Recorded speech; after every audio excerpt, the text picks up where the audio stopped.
रायगड जिल्ह्यातील रोहा तालुक्यात गेल्या काही दिवसांत चांगलाच पाऊस झाला। जिल्ह्यात पूरस्थिती निर्माण झाली असून जनजीवन विस्कळीत झालं।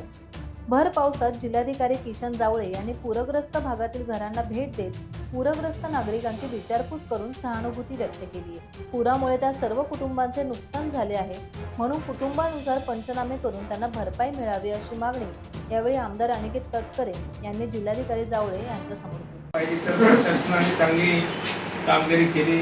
स्थानिकांसुद्धा लोकप्रतिनिधी, आजी माजी नगरसेवक असतील, काही सगळ्या सर्वपक्षीय पदाधिकारी असतील आणि स्वयंसेवी संस्था असतील, यांनी सुद्धा चांगलं काम आपापल्या परीने केलं। नागरिकांसुद्धा साथ चांगल्या प्रकारे दिली। त्याबद्दल सगळ्यांचेच मी आभार मानतो। श्री राहुल महाराजांचे आभार मानतो की संकट जास्ती होण्यापूर्वी ते तिथेच थांबलं।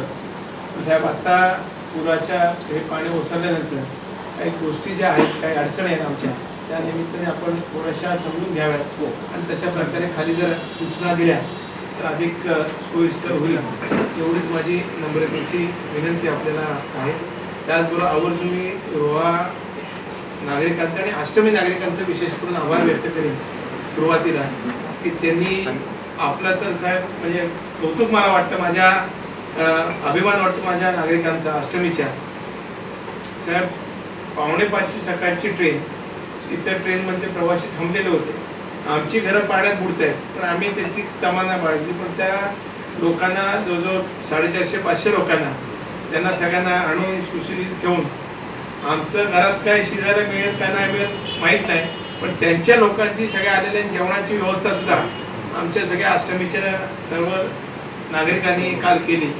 आणि काही माझी विशेष करून मुलं होती, तरुण मुलं, जवळजवळ 50-1 मुलं होती, त्यांनी बॅगा उचलण्यापासून त्यांना घरी सोडण्यापर्यंत सगळं काम स्वयंस्फूर्तीने केलं। घर स्वतःचं पाण्यात असताना सुद्धा माणुसकी दाखवण्याचं काम आमच्या शहरातील जनतेने केलं। त्यामुळे अशा माणुसकी दाखवणाऱ्या लोकांना सुद्धा, प्रशासकांना सुद्धा बाकीच्या सगळ्या काही गोष्टी बाजूला सारून थोडंसं अधिकची मदत कशा पद्धतीने मिळेल त्याकरता आपण सहकार्य करू अशीच माझी माफक विनंती। टाइम्स डिजिटलला लाईक करा, सबस्क्राईब करा, शेअर करा आणि बेल आयकॉन दाबायला विसरू नका। पाहत रहा टाइम्स डिजिटल।